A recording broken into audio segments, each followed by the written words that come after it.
Horror back drop లో వచ్చే movies ఈ మధ్య ప్రేక్షకుల్ని ఎంతగానో ఆకట్టుకుంటున్నాయి.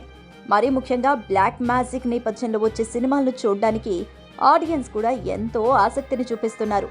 అందుకే ఓటీటీలు కూడా అలాంటి కంటెంట్ ఉన్న మూవీస్, వెబ్ సిరీస్లను నిర్మించడానికి ఆసక్తి చూపిస్తున్నాయి. ఇక అసలు విషయానికి వస్తే నుస్రత్ భరూచా ప్రధాన పాత్రలో వస్తున్న మూవీ చోరీ 2 సామాజిక దురాచారాల నుంచి, అతీంద్రియ శక్తుల నుంచి తన కూతుర్ని కాపాడుకోవడానికి ఓ తల్లి చేసే పోరాట కథగా రిలీజ్ అయిన చోరీ మూవీకి ఇది సీక్వెల్ గా తెరకెక్కింది.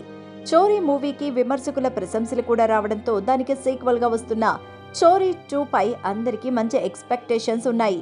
విశాల్ ప్యూరియా దర్శకత్వంలో వస్తున్న ఈ మూవీ ఏప్రిల్ 11 నుంచి ప్రైమ్ వీడియోలో అందుబాటులోకి రాబోతున్నట్టు మేకర్స్ ఆల్రెడీ అనౌన్స్ చేస్తూ టీజర్ను రిలీజ్ చేశారు. టీజర్ చూస్తుంటే మొదటి భాగం పార్ట్ కంటే మరింత భయంకరంగా ఉంది.